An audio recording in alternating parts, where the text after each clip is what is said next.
Είναι εξαιρετική τιμή η βράβευσή σας από τη Γαλλική Ακαδημία. Ήταν για μένα μια πάρα πολύ μεγάλη τιμή. Αναφέρθηκε και ο κύριος Φιγιόν σε αυτό. Μια πολύ μεγάλη τιμή, η οποία δεν γίνεται μόνο στο πρόσωπό μου, γίνεται στην Ελλάδα. Και νομίζω ότι αυτό είναι σημαντικό.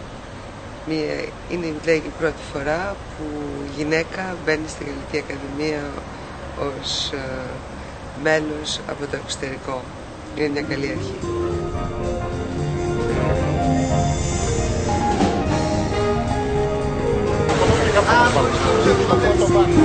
C'était très bien, merci beaucoup.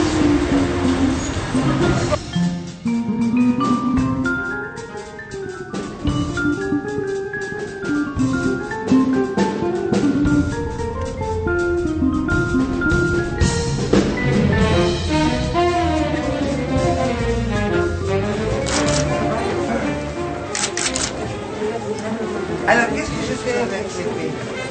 Non.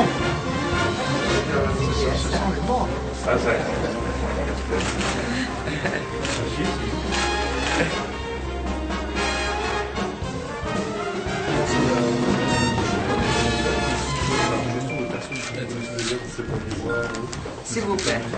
Enchanté. Enchanté, merci de venir.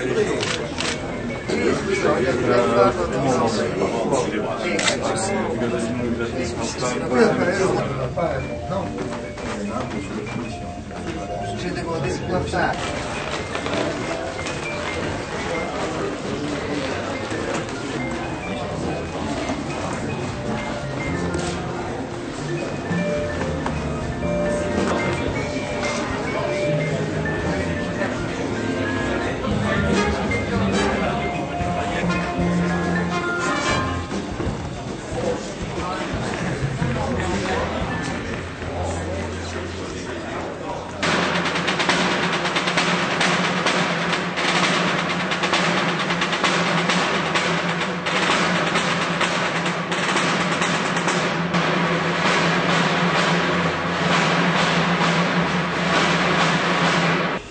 L'Académie des sciences morales et politiques est réunie aujourd'hui pour accueillir Madame Donna Bakoyannis, ministre des Affaires étrangères de la République helvétique. Aux amis qui m'ont parlé aujourd'hui à l'heure 5 décidé d'accompagner notre arrivée ici par ce signement de l'épée qui emporte pour nous toujours sur l'esprit.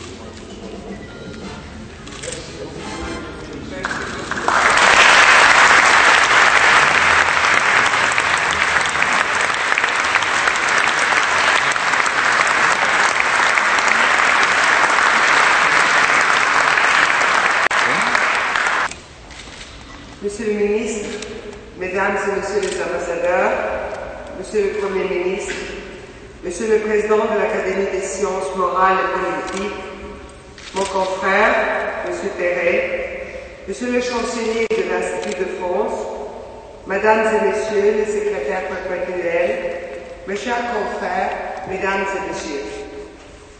J'aimerais d'abord vous remercier pour les propos que vous m'avez tenus sur moi et sur mon pays. Et je voudrais vous dire combien vous me voyez aujourd'hui honoré. Et honoré, vous me voyez ému. Honoré du privilège que vous me conférez en m'accueillant sous cette coupole comme membre associé étranger.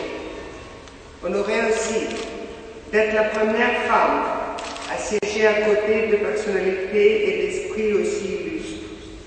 Mesdames et Messieurs, membres distingués de l'Académie, la société internationale, aussi désordonnée qu'elle puisse paraître, dans le sens où il n'existe pas la puissance mondiale qui la dirige, est loin d'être anarchique et dépourvue des règles.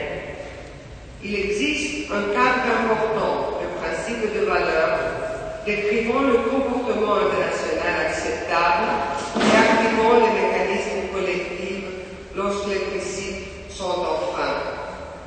Notre travail à tous, hommes et femmes politiques, scientifiques, citoyens, dans la mesure de nos possibilités, est de redoubler de vigilance pour pouvoir défendre ce cadre de valeurs et promouvoir un dialogue fertile en vue de renforcer et de le valoriser aussi bien au niveau national qu'international.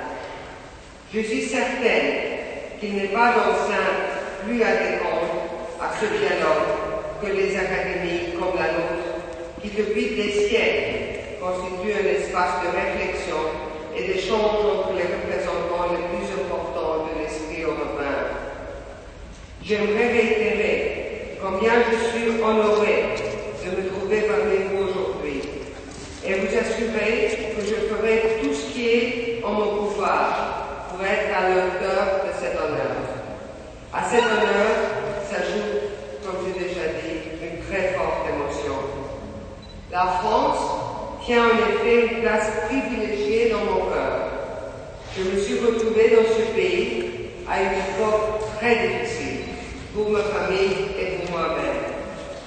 En dépit des incertitudes, mais aussi de la tristesse et de la peur que nous ressentions face aux événements qui se produisaient alors dans notre patrie, je me rappelle ces années avec une très grande nostalgie.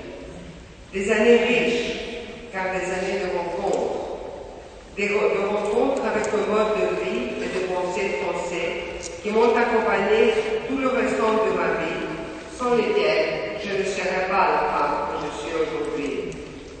La tolérance, le respect de l'autre, l'attachement cartésien à la force de la raison, mais aussi le sens de la beauté et l'amour des mots.